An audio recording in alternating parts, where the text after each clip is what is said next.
to welcome everyone to our first in our three-part series, Energize the Present. Today is Re-Recruiting Your Talent. We are so glad you've carved out a little bit less than an hour to meet with us, and we promise it'll be fun, fast-paced, and applicable to your jobs today.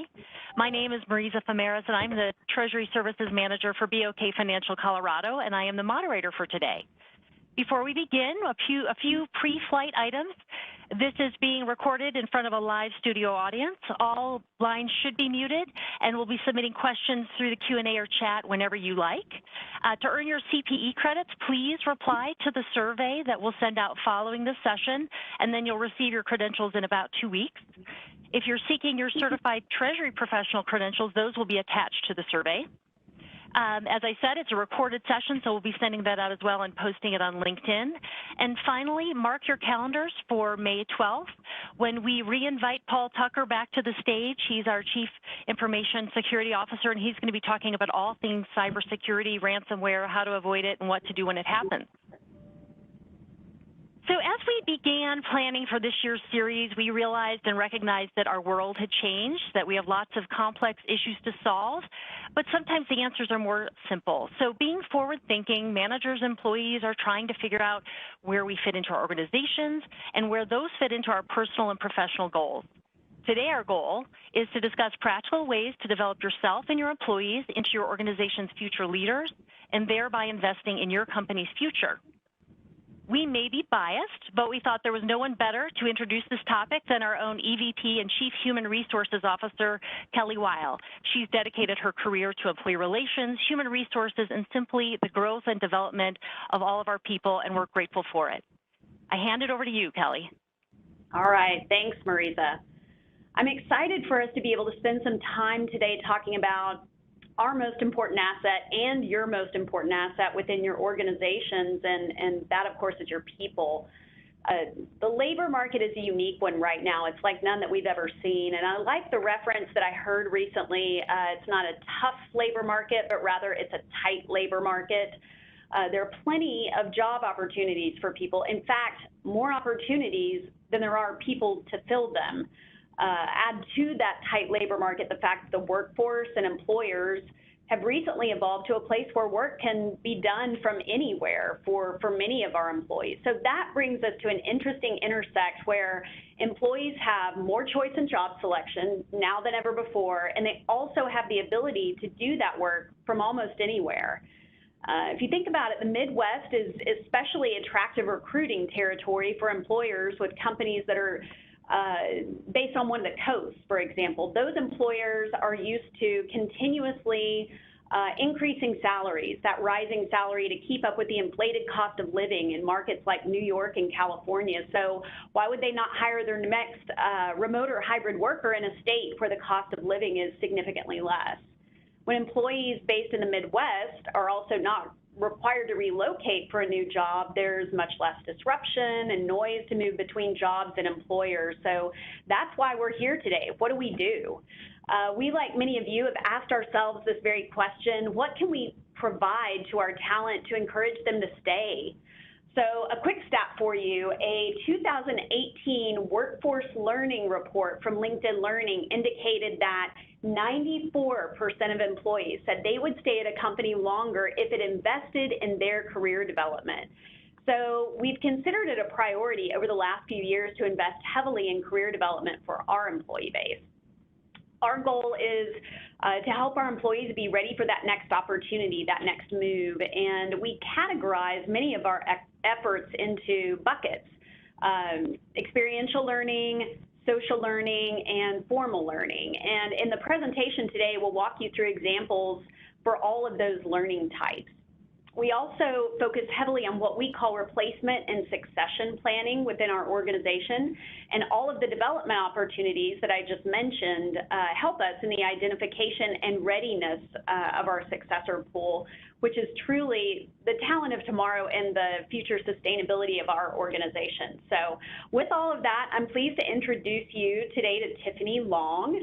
Tiffany has been with the bank for close to 15 years, and she's worked within our wealth management and consumer banking divisions prior to joining us as our senior talent development consultant in human resources. We're very fortunate to have Tiffany working on these important issues for us in developing our talent to be as a part of re-recruiting our workforce today. So with that, Tiffany, I'll turn it over to you. Excellent. Thank you for the introduction, Kelly, and thank you, Marisa, for the opportunity to partner with you and share this very relevant information with all of you today.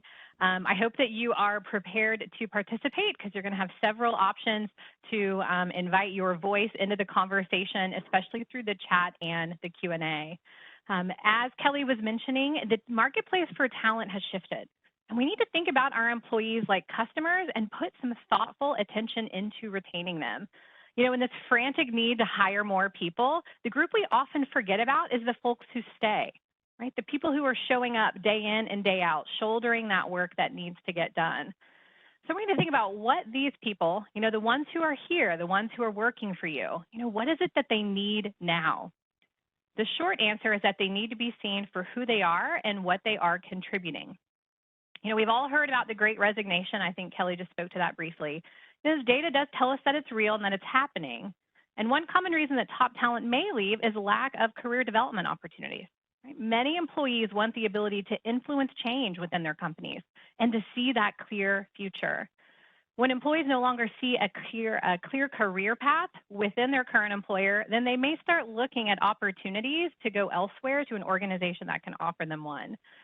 So as I mentioned, you are going to have the opportunity to participate. So let's go ahead and kick off with a poll. So what percentage of workers do you believe are actively looking to make a change? What do you think? And that poll should be activating here in just a moment if it has not already on the right-hand side of your screen. You think it's 19%, 34%, 48%, or 56%? I think we'll give you a minute or so to locate that poll and to give your best guess. And then we'll see what those results are.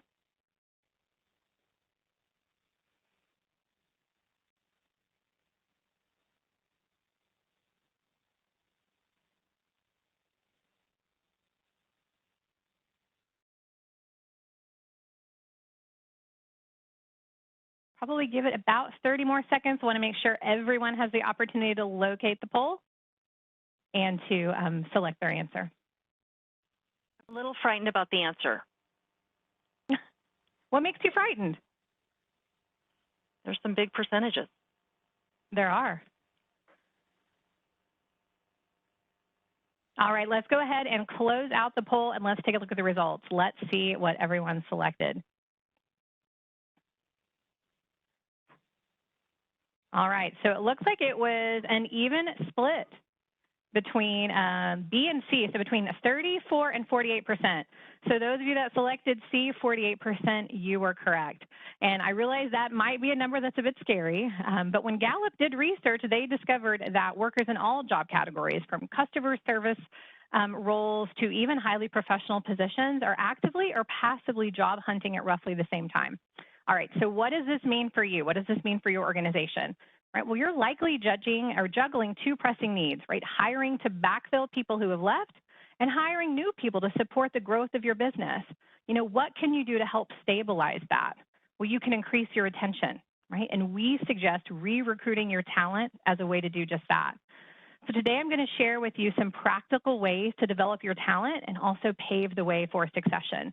So even if that 48% looks a bit scary, we're going to share with you some things that you can do in order to help control and reduce that number as best you can. So career development, that's going to be one of the major themes and topics that we're going to talk about this morning. And career development is an important factor in employee satisfaction and retention, as well as overall success for organizations. To do it well takes attentive managers willing and able to invest in their people. It's also a team effort that involves transparency at the organizational level about expectations and what career pathways look like, and also open lines of communications among departments. I'm curious to know, how many of your organizations are currently putting a focus on career development planning? Come on out to the chat and just say yes or we are, just something that indicates career development planning is currently a focus for your organization.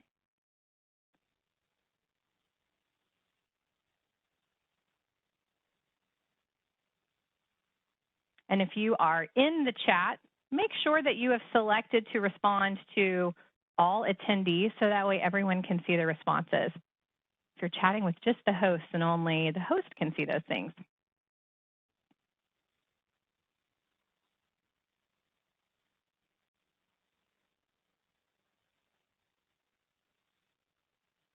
All right, I'm seeing some things come in the chat there. All right, it looks like for a number of you, there we go. There are some more responses coming in. All right, so I can see for a number of you, this is something, whether it's a focus inside the organization or you've identified, this is something that we need to invest some time in. So let's talk about what career development can look like. So career development plans are personal action plans that employees can use to create a roadmap for their career. And they typically include these four main components: starting point, which is where I am now in my career; a destination, where I want to go in my career; the gap, which is the obstacles I have to overcome to achieve and reach that destination; and then the route. That's how I'm going to close that gap in order to help me reach where I want to end up. You know, we have a suggestion when employees are working through the process of creating a career development plan to focus in on an 18 to 36 months time frame.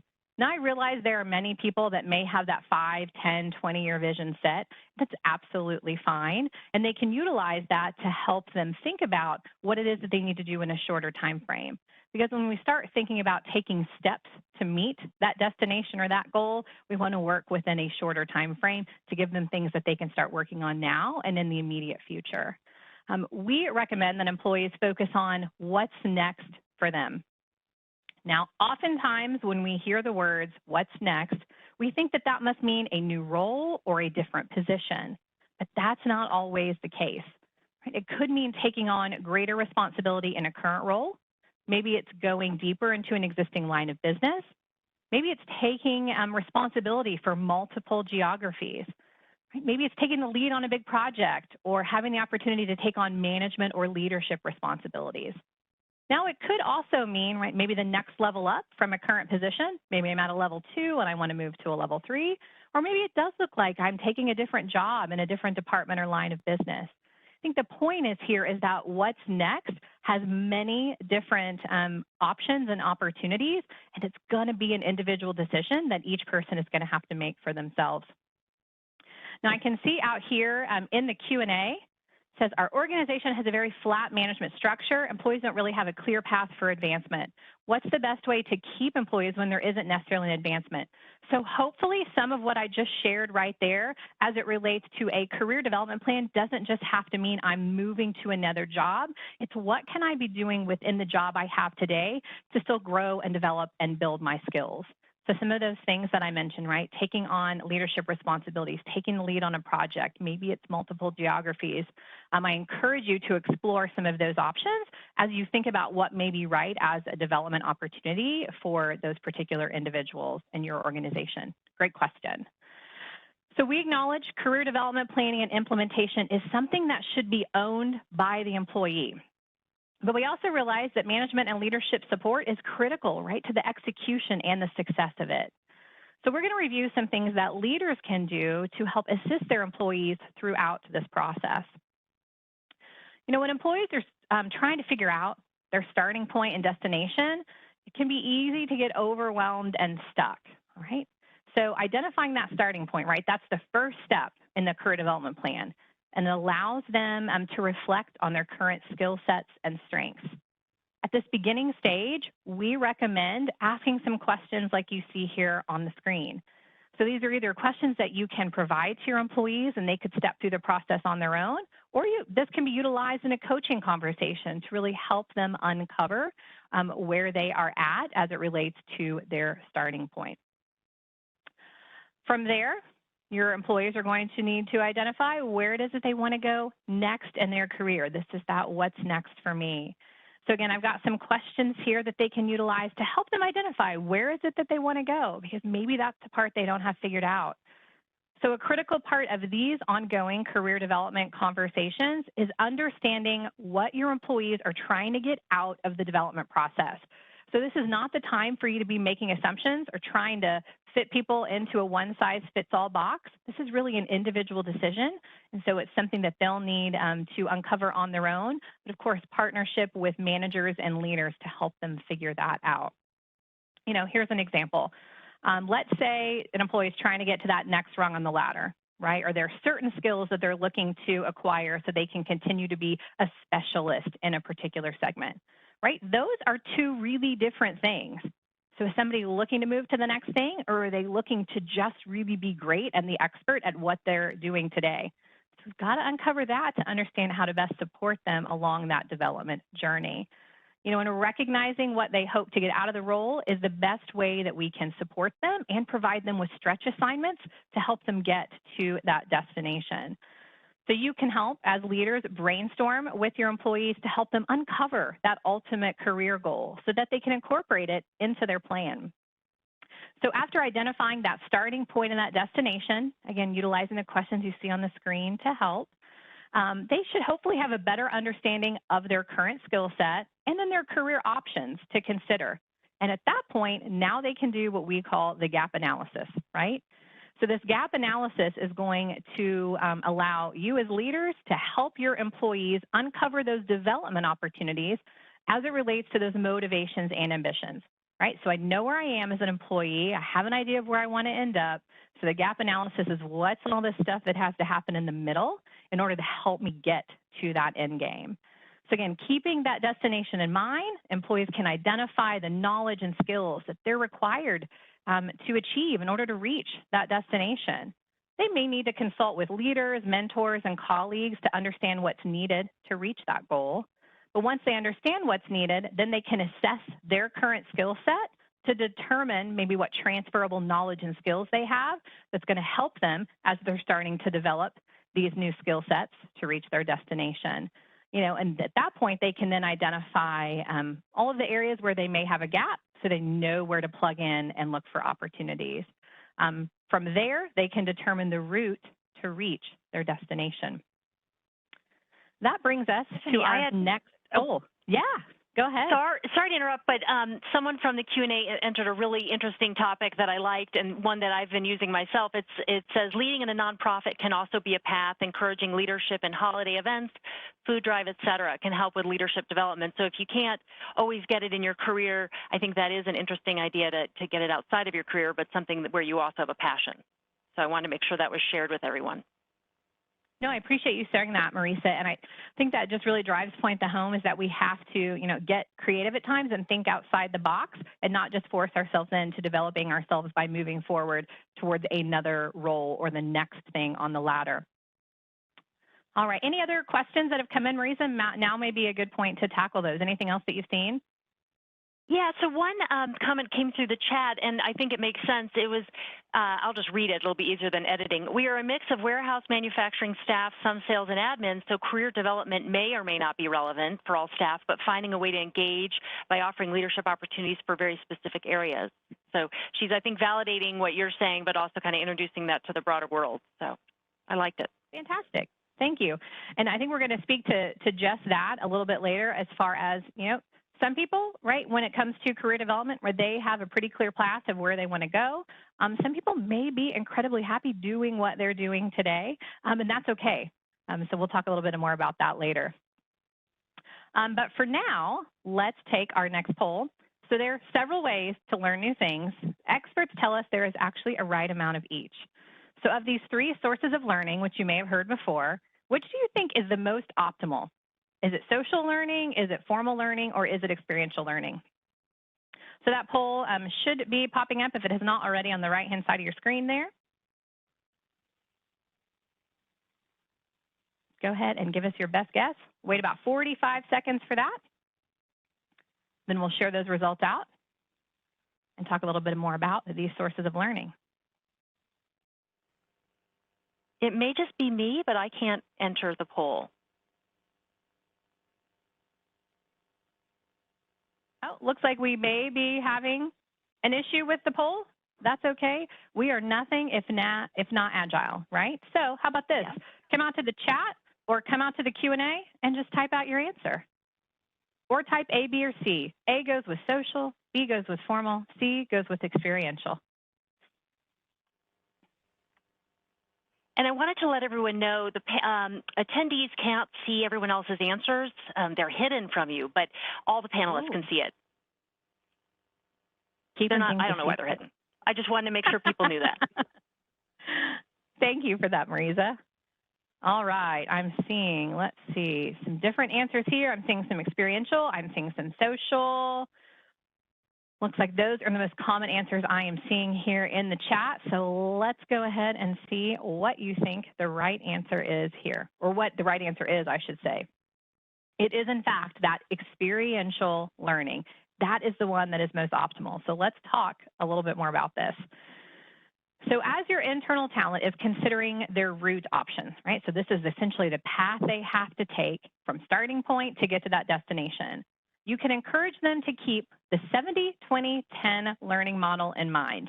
And I've got an image here on the screen that helps represent that. All right, so this model holds that an individual obtains 70% of their knowledge from those job-related experiences. So that's the experiential learning.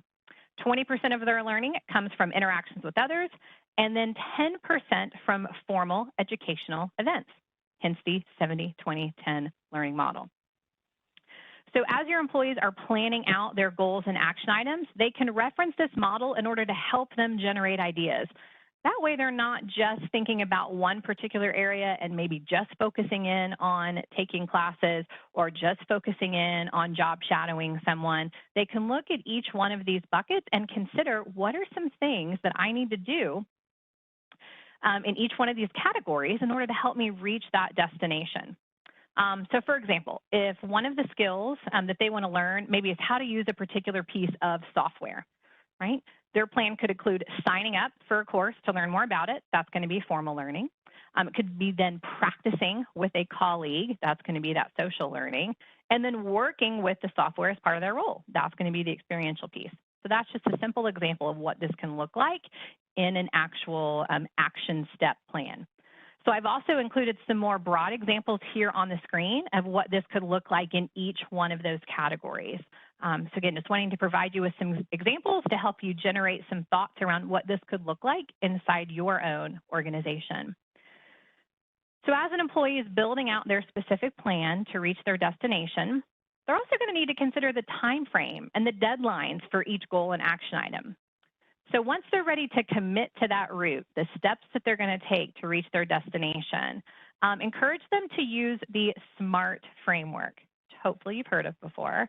But this helps ensure that each goal is specific, motivating, attainable, relevant, and trackable. All right, and speaking of trackable, their career development plan doesn't end once they've created it. Your employees should hold themselves accountable to staying on track with their goals, right? Maybe if something's taking longer than they thought, or if they need to shift and reprioritize their goals, they can update the plan in order to help them do that. So it's not set in stone. It should absolutely be something that is fluid and revisited, and we expect it to change, right, as they are, again, their priorities are shifting, or as they are learning new things, then they can continue to update the plan to reference that. All right. So we always like to provide an example of what it is that we use so that you can see how you could potentially put a career development plan, a template together. So this is what we use here at BOK Financial for our employees to record their career development plans. It incorporates that destination, which we refer to as an aspiration, and you can see that at the very top of the template there. Then it's got a section to call out these specific goals, the knowledge, skills, and abilities that they're going to need to obtain in order to reach that goal. And then finally there at the bottom, the action steps they need to do in order to achieve it. Now, many of our employees actually have more than one goal, as many of yours will as well, more than one goal that helps them align to that destination. So then they're going to have more than one template in that case. So again, not something that you have to use, but we absolutely recommend that they are recording their career development plan down somewhere. Right? Because once we put something in writing, that makes it that much more likely that we are going to achieve it, but also it gives something for the employee and the manager to utilize as they can check in on progress. All right. I'm going to share some best practices around career development planning, but before I do that, I'll check in with Marisa, see if any other questions or comments have come along the way that would be a good time to share. I don't see any. I just want to remind people, because I think they're enjoying the content and can't take notes quickly enough, I want to let everybody know they will get a recording of the session. So you don't have to panic about taking screenshots. We'll share it. Fantastic. And then you could just pause at any point and capture whatever you need from the screen. So thank you for that, Marisa. All right, so when you are implementing career development at your organization or putting a greater focus on it, we have some recommendations for you, just some simple steps and strategies that you can use. So first thing is open lines of communication. This career development conversation shouldn't be reserved just for the annual review, right? Instead, it should happen at regular intervals and involve the right stakeholders. You know, managers can have routine check-ins with their employees to keep the career development conversation going. Maybe you want to consider a weekly cadence for these check-ins. I think it depends. Maybe if we're just in the beginning stages of creating a plan, maybe you need some more frequent checking in as that's getting built out and implemented. Additionally, part of understanding your employee is knowing when to stop pushing if they're very happy in their current role and they aren't looking to make a move right now. You know, sometimes in our world, it's all about what's the plan? What's the next step, right? But if an employee is happy, concentrate on keeping them happy and then touch base in another 3 to 6 months. See how things are going then and see if then is the time for them to maybe think about what's next. We also encourage you to recognize your employee strengths. This is when leaders get to help employees recognize what it is that they're great at and ways that they can do more of it. This important step of pinpointing strengths, you can achieve this through assessments. Here at BOK Financial, we use Gallup's Strengths Finder, and that allows us to see what the top 5 strengths are of our employees. And when people discover what it is that they naturally do best, how they can develop their talents into strengths, and then how they can use those results in order to maximize their potential. Right, so it's all in helping people really understand themselves better so they can see how to leverage that skill set in order to be even more successful than they are today. You know, but what if you don't have a diagnostic tool? And I realize that that may be the case for many of you, right? Well, managers can help see or help their employees see themselves the way the manager sees them, right? I think we can all agree sometimes it's easy for us to just get stuck in the work that we're doing, that we don't always recognize our own strengths, but oftentimes an outsider looking in, especially the person leading us, can maybe see some things that we can't recognize. So that's something that you can do for your employees. So for example, you could say something like, I've noticed that you tend to enjoy really creative work when a project isn't defined, and you're able to come up with something on your own. Or maybe I notice you really love following a process and having steps to check off along the way. So let's think about some different roles that play into those strengths. It's just about being aware yourself of what their strengths are and then being able to help paint that picture for them. We also encourage you to be thoughtful about stretch projects. So with the understanding of those strengths and motivators, right, what it is that they're striving for, what that destination looks like, you can help your employees demonstrate them in the role that they're in today so they can start really to prove that they have what it takes in order to make that move to whatever is next for them. You know, almost certainly your employees are going to need to pick up some of those extra projects or get extra exposure to things that are not a part of what they do today, but we want to make sure that they're showing what they can do along the way. The challenge here is going to be in ensuring that the stretch projects don't take away from the work they have to do on a day-to-day basis. So sometimes that's going to be a matter of making sure we set clear expectations on the front end of what this looks like, but also checking in along the way to make sure we're giving them the right amount of stretch work to stretch them without overwhelming them or putting them in a position where maybe they aren't able to complete the work it is that they're doing day in and day out.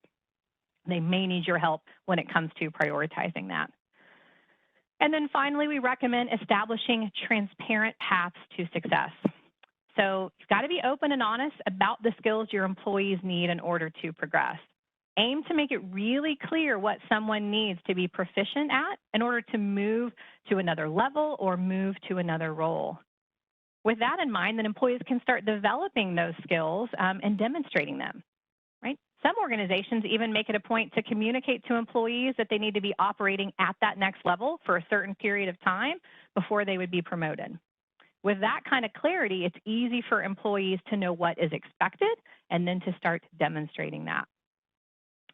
So supporting career development is going to help create this talent pipeline and allows your employees to thrive and serve as positive ambassadors for your organization throughout their careers. And then you can tap into this pipeline of talent to help aid in planning for succession. All right, I've got one final poll for us here to take to kick off our succession planning conversation. Hopefully we can get this one working. Fantastic. I see it there on the screen. So there it is. Hopefully, I think on the right-hand side of your screen. So since we're now kicking off succession planning, what % of the time do you think organizations are filling their leadership positions with identified successors? So with internal talent, what % of the time do you think this is happening?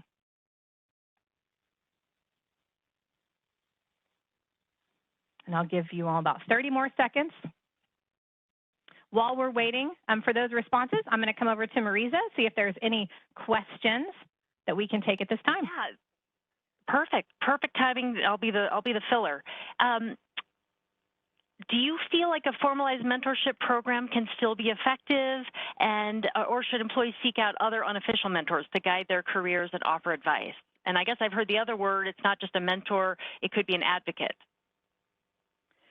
That's a fantastic question, Marisa. And again, something that our organization has been thinking about for quite some time. And here we actually implemented early last year a formal mentorship program. And the reason why we did that is because it allows us the opportunity to train our future leaders, to provide these cross-cultural opportunities through an intentional matching process. Also to track the success of the program through metrics like employee engagement or promotion and retention. And oftentimes, through a formal program, you can then pair your higher talent employees, your high potential employees, with maybe some senior leaders that they wouldn't have the opportunity to connect with in any other case. So it definitely gives us the opportunity to be more deliberate about the process with a formal mentoring program.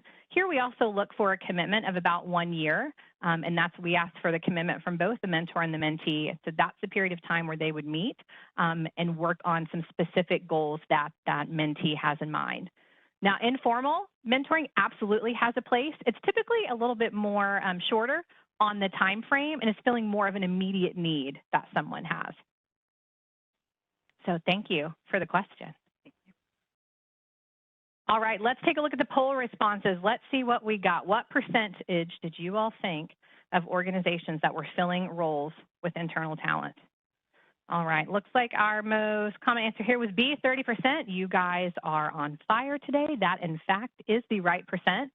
So what this means to us, though, is that more than 2/3 of the time, positions are being filled with candidates that could potentially not be the best fit for our organization or for the role, and they may not be the most prepared to take on the role if we're taking someone right from outside of the organization that we know very little about. So we, or as leaders, can improve the impact of succession planning by planning for critical roles, by identifying successors throughout your organization, and then diversifying those successors for a variety of future roles. So we're going to dig into this a bit more. So just so we're all on the same page, when we say succession planning, we mean the process of identifying high potential employees, evaluating and honing their skills and abilities, and preparing them for advancement into positions that are critical to the success of business operations and objectives. Succession planning is going to help your organization plan for the future, and it can also increase that retention of top performers and drive deeper engagement. So many benefits that come from succession planning. So Gartner, who is a research and consulting firm, they suggest a very specific strategy when it comes to succession planning, and they call it portfolio management. So what this means is that you will identify talent broadly across the organization, and again, diversify them for a variety of potential futures based on the overall business strategy.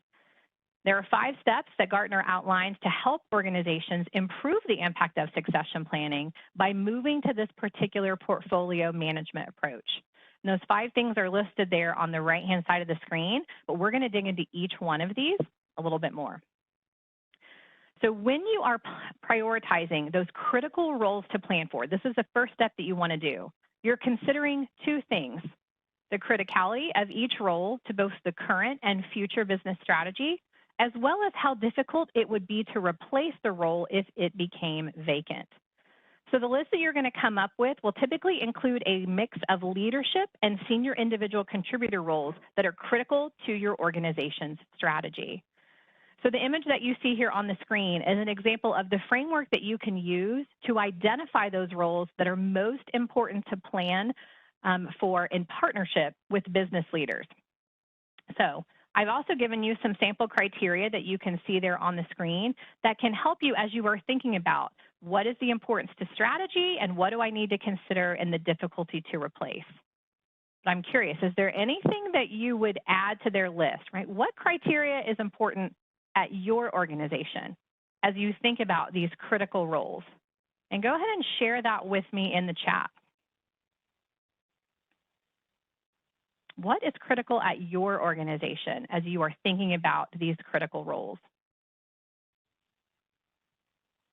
And while I'm waiting for some of those responses to come in, I'm going to go look at the Q&A, and I see I've got a question there. Do you use a formal mentorship curriculum, or does your program take a more natural experienced approach?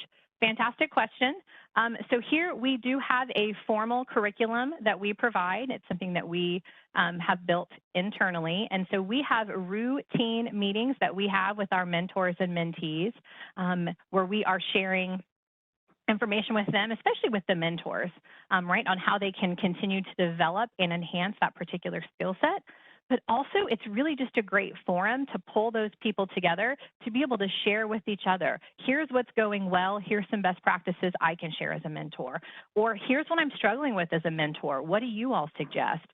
So really having that forum for all of them to come together and learn from one another is really one of the most successful components of our program. So thank you for the question. Was there anything else, Marisa, question-wise that I missed? No, I mean, I have questions kind of unrelated to where we are, so I might hold them to the end, but I wanted to say on the mentorship program, being fortunate enough to be part of that, what has been the most helpful is having kind of the rules of the road. So your role as a mentor is to assist the person but not help them find the next job, and that sometimes those mentoring relationships don't work and you need to be honest and break up and find a new one. But just really those work groups have been really helpful to talk through how we are better mentors and better mentees. And so even if there's not more structure than that, that was really tremendously helpful for those relationships, I think. Excellent. Thank you for sharing that from the insider perspective from participating in the program. All right, I see a couple of things that are coming here in the chat as it relates to some of these other things that we want to consider when it comes to determining the criticality of the role, right? Maybe somebody who's got a more global view, making sure employees embrace our vision, what separates us from our competitors so that we can maintain that company culture. So those are just some other examples of some things that you can consider as you are starting to create this framework of prioritizing these roles. I do want to mention something that you want to keep in mind when you're working through this prioritization process. I want you to think about testing leader assumptions and think about the bigger picture for a specific role or the responsibilities within the role. So here's what I mean by that. A role may seem critical because the person currently in the role has acquired a wide range of knowledge and responsibility over the years. However, if that particular role became vacant, it could present an opportunity to revisit the design and maybe break up the role into a couple of different roles. Maybe those revised roles would be easier to replace. So I just want to encourage you to not focus so much on the specific individual that's currently sitting in the seat, that's currently in the role, and instead think about what would be needed in the future. All right, so once you have prioritized those critical roles to plan for, again, that's step one. Then you want to use your business strategy to identify those required capabilities for each role, okay? So this is not a full description of the role, but rather it's the handful of capabilities that are going to be most important for that future successor to demonstrate. So for an example, if an organization wanted to harmonize, then the next CIO must be, they're going to harmonize the disparate IT systems. Hopefully you saw that flash there on the screen. Then the next CIO, the next Chief Information Officer, must be capable of influencing individuals with diverse perspectives to adopt a common approach. So this is just an example of what this could look like as you are starting to build this out for your own organization. So again, the first thing you want to figure out is what are those current and future business unit objectives? That's what's along the top line there. Then what are going to be the incoming role objectives? So what is this person going to need to be able to do? And then what are the capabilities that they're going to need to have in order to do what's on line number 2? So this is an example of what that could look like.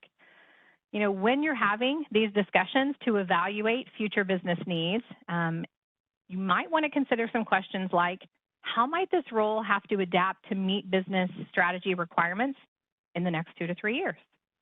How might this role increase or decrease in importance over the next 2 to 3 years compared to where it is today? How and to what extent do other roles in the organization depend on this role? And how much could failure to fill this role in the future impact our bottom line results?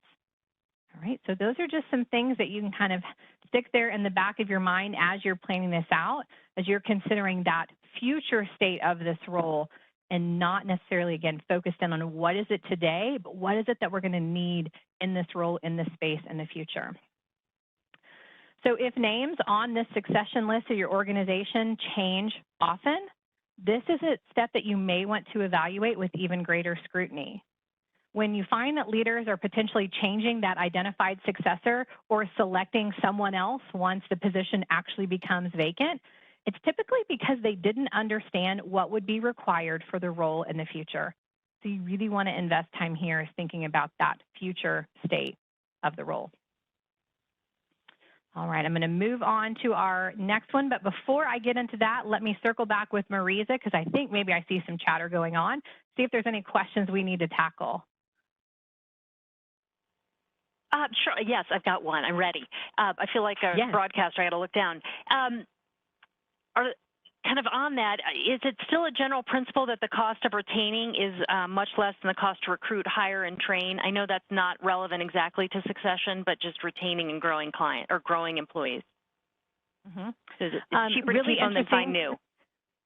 Really interesting question, and unfortunately, there's not a one-size-fits-all answer, right? Because every organization looks different.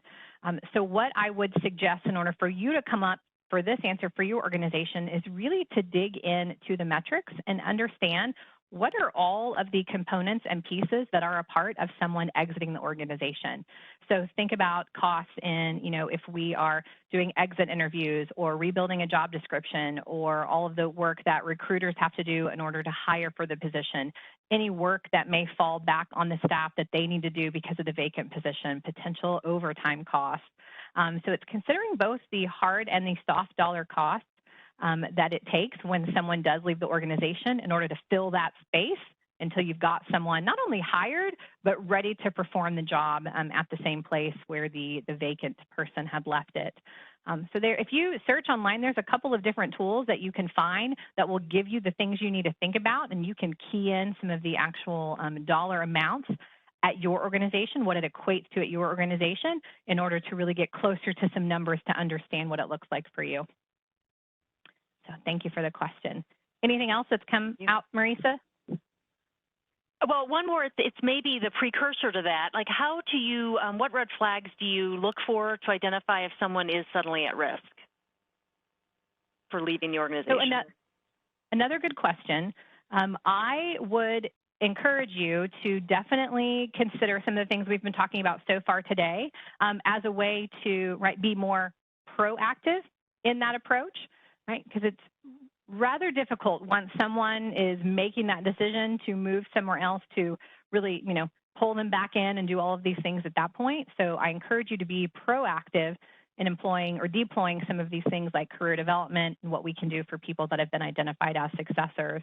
But if you just a simple answer to that question, you know, things like disengagement in the work, you know, or the work product is looking different than it has in the past. Maybe someone who is, you know, normally, you know, part of, you know, all the team events and team meetings now seems to be pulling away. Those are just some of the, you know, common things I think that we would see in somebody who is close to making that decision to go somewhere else. But because we don't want to end on a low note, again, I encourage you to be proactive and thinking about how can we be developing the people that we have, so that way we don't get to that place with them. Okay, so ending that whole theme on a high note, I have one thing, a comment that just came in that I thought was great. It said, I can see that particularly with succession planning, it's important to be ready to fill the second open position when someone moves up. How do you deal with leaving the leaving person's training? Sorry, something else is popping up on my screen. So I guess it's all about how do you kind of shuffle people up the roles? And if that's coming, we can hold that question. So that's a great question. And I think as a part of this process, when we are planning for succession, I mean, you need to consider, the domino effect that that's going to have. And so if we've got somebody who's been identified as a successor to move into another role, then who is identified as that successor's successor, and what do we need to do in order to be preparing them? So it's not just we only focus on the successor, the one that we've identified for the critical role. But if the role they're sitting in today is also a critical role, then we need to be succession planning for their role as well. Good questions. Okay, so now that we have stepped through a couple pieces of this process, now I want to move you to the point where we talk about sourcing successors broadly across the organization, right? So when you think about where we typically source talent when it comes to succession roles, where do you think most leaders typically identify their successors? Share with me in the chat. So thinking about when leaders are considering who are the right successors, right, to fill my seat or to fill my partner seat, where typically are they looking? Yes, direct reports, their best performer in their own department, Absolutely, right? Most leaders tend to identify those successors from within their own silos, right? So oftentimes they're not considering talent from across all the other parts of the organization. So this step in the process is important to get that broad view. Because, right, if we're only looking at the people who we are pretty close to, right, we're limiting the pools of individuals that we can draw from. That can also increase our turnover risk, as high potential employees could potentially feel unseen, right, by some of the other leaders if we're only looking at people who are just working directly next to us or within our close circles. So we suggest that you source talent more broadly by highlighting specific individuals to consider based on talent reviews in other parts of the business, right? In the future, you could even potentially use HR technology to help you search for talent within related skills and experiences. So to help improve this objectivity, right, considering people outside of just my silo, you should, again, go back to those key capabilities for the role, right, what we talked about on this slide before. That's why it's so important. That's why this is an earlier step in the process. So before I'm even thinking about the right people, I've got to figure out the right things, the right capabilities that this person is going to need to do. And now I'm ready to start talking about the right people, right? So to help you further reduce the bias, Gartner suggests assigning inclusion-related roles to leaders during the conversation. And this is such an interesting concept. So here's an example from Gartner of what some of those roles could look like. All right, so a person taking the role of facilitator or note taker, agenda defender, inclusion interrupter, parking lot attendant, and participant.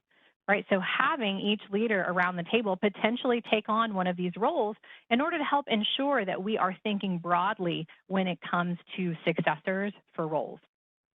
So I'll say, though, you're by no means required to include all of these roles at your succession planning meetings, but you may find it helpful at your organization to incorporate 1, 2, 3 of them, right? This type of approach is going to empower senior leaders to hold each other accountable for more broad and diverse outcomes. So go ahead and look over the 6 options that you see here. Hopefully you've been reading through the descriptions of each one of those. But then come out to the chat or the Q&A and just let us know, which of those roles do you think would be most impactful for you to include in your next discussion about succession planning? Is there anyone in particular where you maybe identified that's a gap for us right now? Or if we brought this in, it would really help elevate that conversation and help ensure that we are sourcing more broadly. What do you think?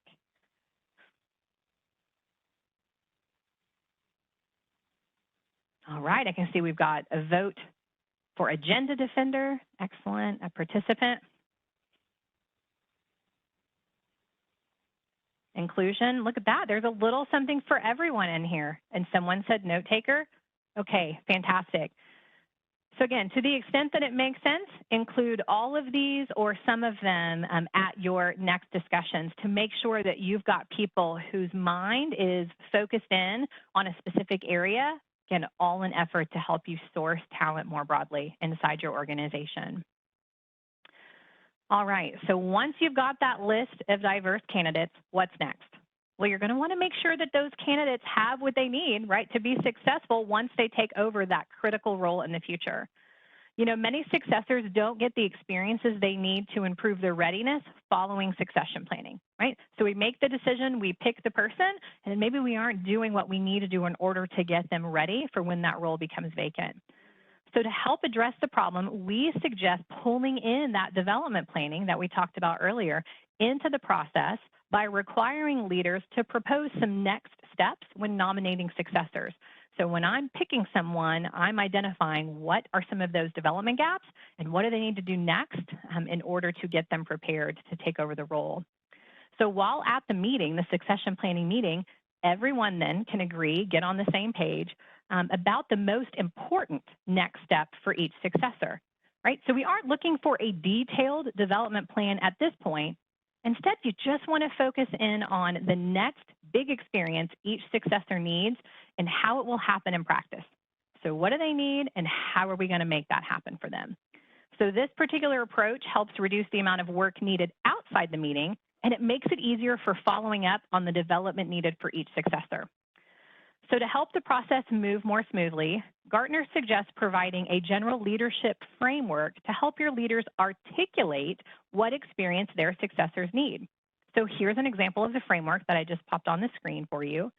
So notice that it has key experiences highlighted under high-level themes, right? So our themes are managing the business, managing people, and managing change. And then I've got the experiences that need to happen listed underneath that. Again, just as an example, some things you can think about.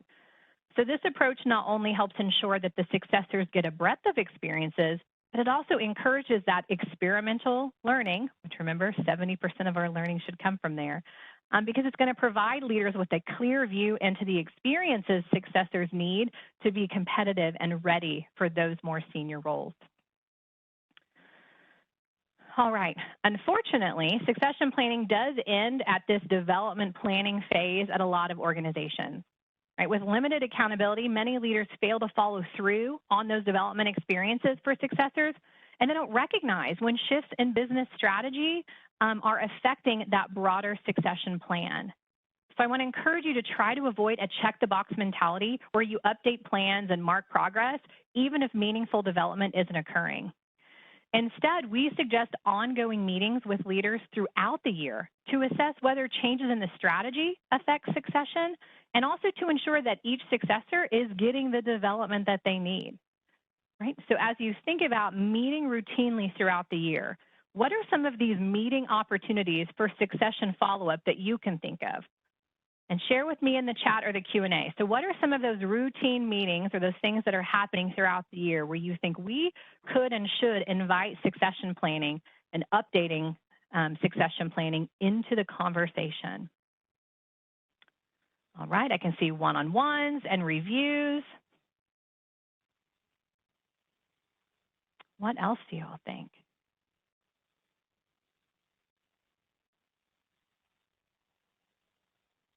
If you're typing something out, please, leadership team meetings, absolutely, right?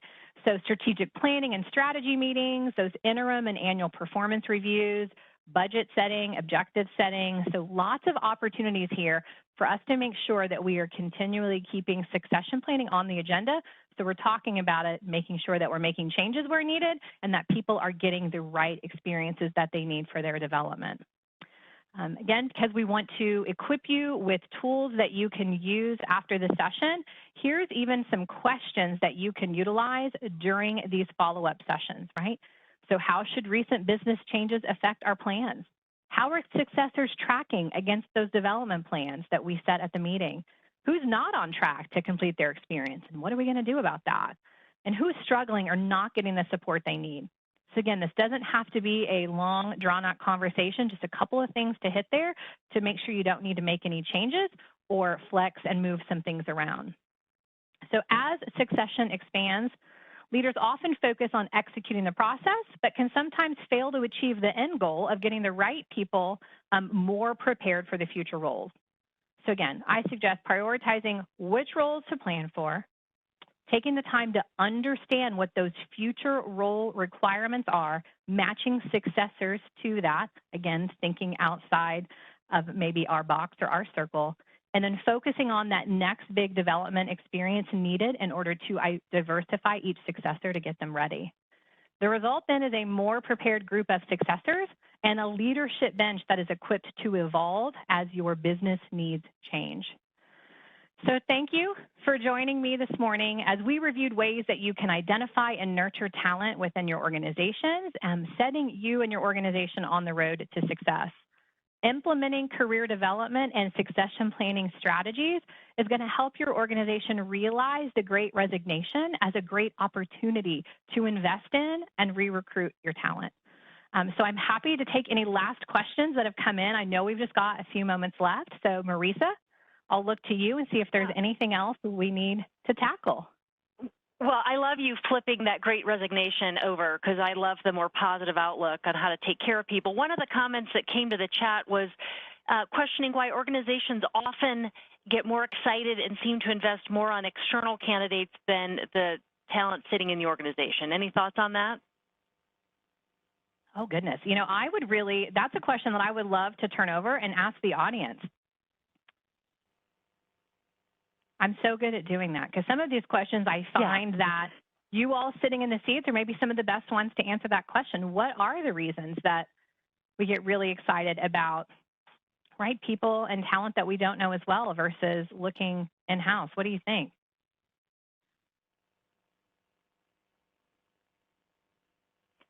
I'm just going to say the blunt answer. We all go for shiny, pretty, flashy, new. And sometimes it takes a little effort to develop what the talent you've got sitting in front of you that really could be the right answer. You know, that's what I see some things that people are adding in the chat, right? Maybe it's going to bring some fresh ideas, a new perspective, right? We don't want to have to train multiple positions, just one. Sometimes the bench strength is not what's needed for the position.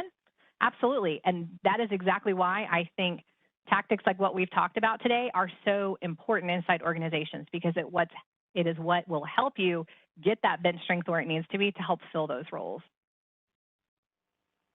Well, I think that's all the time we have. Tiffany, I want to say personally thank you to you. I didn't get to introduce Tiffany, but I wanted to tell everybody that she wanted to be an educator from a very early age, and we're just lucky she chose to educate adults. So thank you for that. And then just as follow-up, a reminder, we'll send a survey following this session, which will have the recording. We'll have a survey. When you reply to that survey, we'll send you within about 2 weeks your CPE credentials.